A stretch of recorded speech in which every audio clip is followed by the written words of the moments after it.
SA1 పరీక్షా ప్రశ్నాపత్రాలు leakage ఘటన రాష్ట్ర వ్యాప్తంగా సంచలనం కలిగించింది. మ్యాథ్స్ ఎగ్జాము SA1 నిన్న ప్రారంభమైన గంటలోపే ప్రశ్నాపత్రాలు లీకేజ్ అయి యూట్యూబ్లో దర్శనమిచ్చాయి. పాఠశాల విద్యాశాఖ ఎంత అసమర్థవంతంగా పనిచేస్తుందనే దానికి ఇది చాలా నిదర్శనం. ప్రశ్నాపత్రాలు సీల్డ్ కవర్లో ఉండాలి, కానీ అటువంటిది పరీక్ష ప్రారంభమైన గంటలోపే ఆన్లైన్లో ప్రశ్నపత్రం వచ్చిందంటే పాఠశాల విద్యాశాఖ పరీక్షల నిర్వహణని ఎంత దారుణంగా, ఎంత లోపభూయిష్టంగా, ఎంత నిర్లక్ష్యంగా నిర్వహిస్తుందో మన కళ్ళ ముందు కనపడతా ఉంది. ఈరోజు SA1 అర్ధ సంవత్సరానికి సంబంధించిన ప్రశ్నాపత్రాలు లీకేజ్ అయ్యాయంటే రేపు లక్షలాది మంది విద్యార్థులు 10వ తరగతి చదువుతున్న విద్యార్థులు పబ్లిక్ ఎగ్జామ్ రాయాల్సి వస్తే, పబ్లిక్ ఎగ్జామ్ ప్రశ్నాపత్రాలు కూడా ఇలా లీకేజ్ అయితే లక్షలాది మంది విద్యార్థుల జీవితాల పరిస్థితి ఏంటి? వారి భవిష్యత్తుని ఈరోజు ప్రభుత్వం అంధకారంలోకి నెట్టే పరిస్థితిలోకి వెళ్ళిపోయింది. ఈరోజు 6 నుంచి 10వ తరగతి విద్యార్థులకి SA1 పరీక్షలు ప్రారంభమై సుమారు 4-5 రోజులు గడుస్తూ ఉంది. మ్యాథ్స్ పరీక్ష ప్రారంభమైంది. మ్యాథ్స్ పరీక్ష ప్రారంభమైన గంటలోపే ప్రశ్నపత్రం లీకేజ్ అయిందంటే ఈరోజు 10వ తరగతి పరీక్షల్ని ఈ ప్రభుత్వం, కూటమి ప్రభుత్వం ఎంత సమర్థవంతంగా నిర్వహిస్తుందనేది మనం అర్థం చేసుకోవాల్సిన దుస్థితి ఈ రాష్ట్రంలో ఏర్పడింది. ప్రశ్నాపత్రాలు పరీక్షలు కూడా సమర్థవంతంగా నడపలేని ఒక దారుణమైన పరిస్థితులు ఈరోజు కూటమి ప్రభుత్వం ఉందంటే ఎంత దుర్మార్గంగా ఈరోజు పాఠశాల విద్యాశాఖ నిర్వహించబడుతుందో మనందరం అర్థం చేసుకోవాల్సిన అవసరం ఉంది. ఈరోజు విద్యాశాఖ మంత్రి లోకేష్ గారు తన శాఖ కాకుండా విద్యాశాఖ మంత్రిగా ఉండి తన శాఖ మినహాయించి మిగతా శాఖలన్నింటిలో వేలుపెట్టి సకల శాఖలకు ఆయనే మంత్రిగా వ్యవహరిస్తున్న పరిస్థితి రాష్ట్రంలో ఉంది. విద్యాశాఖ మీద ఎటువంటి పట్టు లేదు, అజమాయిషీ లేదు, నియంత్రణ లేదు. ఈరోజు నిజంగా ప్రభుత్వం చిత్తశుద్ధి ఉంటే లోకేష్ విద్యాశాఖ మంత్రిగా సమర్థవంతంగా పనిచేస్తే అర్ధ సంవత్సరం హాఫ్ ఇయర్లీ ఎగ్జామ్ పరీక్షా పత్రాలు ఎందుకు లీకేజ్ అవుతాయి? లీకేజ్కి ఘటనకి కారణం ఏంటి? ప్రభుత్వం ఇప్పటికైనా విచారణకి ఆదేశిస్తున్నట్లు ఒక కమిటీ వేసింది. ఈ కమిటీలతో కాలయాపన చేయడమే తప్ప నిర్దిష్టంగా ఈ ప్రశ్నల్ని, ఈ పరీక్షా పరీక్షలని సమర్థవంతంగా ఎందుకు నిర్వహించలేకపోయింది? హాఫ్ ఇయర్లీ ఎగ్జామ్సే మీరు పటిష్టంగా నిర్వహించలేకపోతే ఈరోజు లక్షలాది మంది 10th క్లాస్ రాసే విద్యార్థుల భవిష్యత్తు ఏంటి అనేది మనం అందరం చూడాల్సిన పరిస్థితి ఉంది. ఇది ప్రభుత్వం ముమ్మాటికి విఫలమైంది. హాఫ్ ఇయర్లీ పరీక్షలనే సమర్థవంతంగా నిర్వహించలేని దుస్థితులు ఈరోజు కూటమి ప్రభుత్వం ఉందంటే విద్యాశాఖ మంత్రి లోకేష్ గారికి ఆ విద్యాశాఖ మీద ఎటువంటి పట్టు లేదనేది మనందరికీ అర్థమవుతున్న పరిస్థితి ఈ రాష్ట్రంలో ఉంది. అసలు చంద్రబాబు పరిపాలన అంటేనే లీకేజీలకి బ్రాండ్ అంబాసిడర్ అయిపోయింది. లీకేజీ ఘటనలకి చంద్రబాబే ఆద్యుడు. గతంలో 1997లో ఇంటర్మీడియట్ ప్రశ్నాపత్రాలను కూడా లీకేజీ ఆయన హయాంలోనే జరిగింది. ఈరోజు ఆయన కుమారుడు లోకేష్ విద్యాశాఖ మంత్రిగా ఉండి పబ్లిక్ పరీక్షలు కాదు, హాఫ్ ఇయర్లీ పరీక్షలను కూడా సమర్థవంతంగా నిర్వహించలేని ఒక దయనీయమైన పరిస్థితిలో ఈ ప్రభుత్వము, విద్యాశాఖ మంత్రి ఉన్నారంటే అసలు ఈ రాష్ట్రంలో విద్యాశాఖ ఎటు ప్రయాణం చేస్తుంది? దాని పోకడ ఎటు?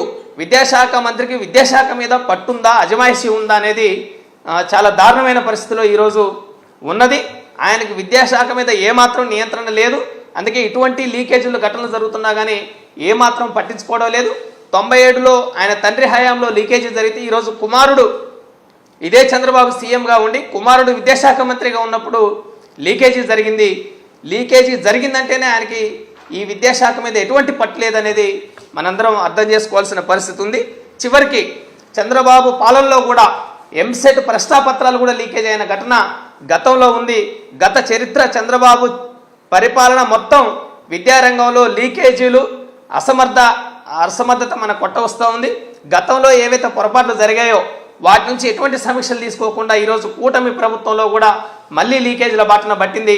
గతంలో ప్రైవేటు యాజమాన్యాలు లీకేజీకి కారణమైతే ఈరోజు కూడా ప్రైవేటు యాజమాన్యాలే తెర వెనకుండి ఇటువంటి SA1, FA1 పరీక్షలన్నింటినీ లీకేజ్ అవుతున్నా కానీ ఏమాత్రం ప్రభుత్వం పట్టించుకోవడం లేదు, స్పందించడం లేదు. విద్యాశాఖ మంత్రి నిద్రపోతా ఉన్నాడు. అన్ని శాఖల్లో వేలు పెట్టి చివరికి వాటన్నిటిని అజమాయిషీ చేసే పరిస్థితి ఈరోజు లోకేష్కు ఉంది. అందుకనే పిల్లల చదువుల పట్ల, పిల్లల భవిష్యత్తు పట్ల ఈరోజు కూటమి ప్రభుత్వం చాలా దారుణంగా వ్యవహరిస్తూ ఉంది. గత జగన్మోహన్ రెడ్డి గారి పరిపాలనలో బ్రహ్మాండమైన విద్యా సంస్కరణలు అమలయ్యాయి. నాడు నేడు పేరుతో సుమారు 30,000 పాఠశాలని బ్రహ్మాండంగా 12,000 కోట్లతోటి ఖర్చు చేసి నాడు నేడు పాఠశాలని సుందరంగా తీర్చిదిద్దాడు. మొన్న చంద్రబాబు నాయుడు కూటమి ప్రభుత్వం మెగా టీచర్ పేరెంట్ మీటింగ్లు పెట్టారు. బ్రహ్మాండంగా పాఠశాలలు చాలా సుందరంగా కనిపించాయి. అది జగన్ పుణ్యమే. జగన్ గారు చేసిన అభివృద్ధి కారణంగా, సంస్కరణల కారణంగా సుమారు 30,000 పాఠశాలలు చాలా అద్భుతంగా ఉన్నాయంటే దానికి కారణం జగన్మోహన్ రెడ్డి గారి పరిపాలన, జగన్మోహన్ రెడ్డి గారు చేసిన సంస్కరణలు అనేది మనందరికీ అర్థమవుతా ఉంది. గత జగన్మోహన్ రెడ్డి గారి పరిపాలనలో అమ్మఒడి ఇచ్చారు, 15,000 తల్లి అకౌంట్లోకి ఇచ్చారు. ఈరోజు ఇంట్లో ఎంతమంది పిల్లలు ఉంటే అంతమందికి మేము తల్లికి వందనం ఇస్తామని హామీ ఇచ్చి అధికారం చేపట్టి చివరికి అధికారం చేపట్టిన 6 నెలల్లో కూడా ఒక్క రూపాయి కూడా ఇవ్వకుండా తల్లుల్ని, విద్యార్థుల్ని తీవ్రంగా దగా చేసిన ఘన చరిత్ర ఈరోజు లోకేష్కి, చంద్రబాబుకి, కూటమి ప్రభుత్వానికి ఉంది. ఇది చాలా తేటతెల్లమవుతుంది. ఈ 6 నెలల్లో విద్యా దీవెన లేదు, వసతి దీవెన లేదు, తల్లికి వందనం లేదు, పాత బకాయిలు ఇవ్వలేదు. నాడు నేడు పేరుతో జగన్మోహన్ రెడ్డి గారు చేసిన స్కూలని ఏమాత్రం పట్టించుకోకుండా ఈరోజు ప్రభుత్వం చాలా దుర్మార్గంగా వ్యవహరిస్తూ ఉంది. అధికారంలోకి వచ్చిన 6 నెలల్లోనే టోఫెల్ విద్యాబోధన తీసేశారు, సిబిఎస్ఈ ఇంగ్లీష్ మీడియం తీసేశారు. మొత్తం అన్ని స్కూల్స్లో జగనన్న అధికారంలో ఉంటే జూన్లోనే విద్యా కానుక పేరుతోటి లక్షలాది మంది విద్యార్థులకి జగనన్న కిట్లు అందించిన చరిత్ర ఉంది. ఈరోజు కూటమి ప్రభుత్వంలో ఎన్ని లక్షల మందికి, ఎన్ని వేల మందికి మీరు అందించారో సమాధానం చెప్పాల్సిన బాధ్యత ఈ కూటమి ప్రభుత్వం మీద ఉంది. ఇటువంటి ఏమీ చేయకుండా, ఏ పథకాలు అమలు చేయకుండా పాఠశాల విద్యాశాఖని, ఉన్నత విద్యాశాఖని ఈరోజు 6 నెలల తర్వాత కూడా ఉన్నత విద్యామండలికి ఒక చైర్మన్ని నియమించలేని దుస్థితిలో ఈ ప్రభుత్వం ఉంది. రాష్ట్రంలో 17 విశ్వవిద్యాలయాల్లో ఖాళీ వీసీ పోస్టులు ఉన్నాయి. వీటిని భర్తీ చేసిన పాపానలి ఈరోజు కూటమి ప్రభుత్వం లేదు. సమీక్షల పేరుతో కాలయాపన చేస్తున్న లోకేష్ గారు ప్రశ్నాపత్రాలు లీకేజ్ అయి విద్యార్థుల జీవితం అగమ్య గోచరం అవుతూ ఉంటే మీరు ఎక్కడ నిద్రపోతున్నారని మేము ప్రశ్నిస్తూ ఉన్నాం. మా వైఎస్ఆర్ విద్యార్థి సంఘం తరఫున ఈ ప్రభుత్వానికి విద్యార్థుల మీద ప్రేమ లేదు, విద్యార్థుల మీద అభిమానం లేదు, విద్యారంగ సంక్షేమం లేదు, విద్యారంగ అభివృద్ధి పట్ల ఏమాత్రం పట్టింపు లేకుండా కాలయాపనతోటి విద్యార్థుల్ని, తల్లిదండ్రుల్ని మోసగిస్తున్న పరిస్థితి ఈ రాష్ట్రంలో నెలకొని ఉంది. మీరు అర్ధ సంవత్సరం పరీక్షలను కూడా ఒక సమర్థవంతంగా నిర్వహించలేని ఒక దయనీయ పరిస్థితిలో ఈ కూటమి ప్రభుత్వం ఉంది అనంటే ఎంత దుర్మార్గంగా పరిపాలన ఉంది. విద్యార్థులు వారి తల్లిదండ్రులతోటి ఏ విధంగా వారి జీవితాలతోటి మీరు చెలగాటమాడుతున్నారనేది అర్థం చేసుకోవచ్చు.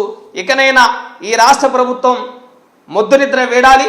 లోకేష్ గారు కాన్సన్ట్రేషన్ చేయాలి విద్యాశాఖ మీద. విద్యార్థుల జీవితాలతో చెలగాటం ఆడకుండా, లీకేజీ ఘటనలు జరగకుండా, పరీక్ష ప్రారంభమైన గంటలోపే ప్రశ్నపత్రాలు ఈరోజు ఆన్లైన్లోకి వచ్చాయంటే మీ విద్యాశాఖ పాలన ఏ విధంగా ఉంది, మీరు మంత్రిగా మీరేం చేస్తున్నారనేది మేము ప్రశ్నిస్తూ ఉన్నాం. విద్యార్థుల జీవితాలతో చెలగాటమాడే ఈ ధోరణి ఇకనైనా స్వస్తి పలికి విద్యారంగ సంక్షేమం పైన దృష్టి పెట్టాలి. అమ్మఒడి 15,000 ఇవ్వాలి, విద్యా దీవెన, వసతి దీవెన బకాయిలు ఇవ్వాలి. నాడు నేడు స్కూల్ పేరుతో జగన్మోహన్ రెడ్డి గారు అమలు చేసిన సంస్కరణలన్నింటినీ పునరావృతం చేసే విధంగా కూటమి ప్రభుత్వం వ్యవహరించాలి. లేకపోతే వైఎస్ఆర్ విద్యార్థి సంఘంగా ఈ ప్రభుత్వానికి తగిన గుణపాఠం బుద్ధి చెప్తామని హెచ్చరిస్తా ఉన్నాం.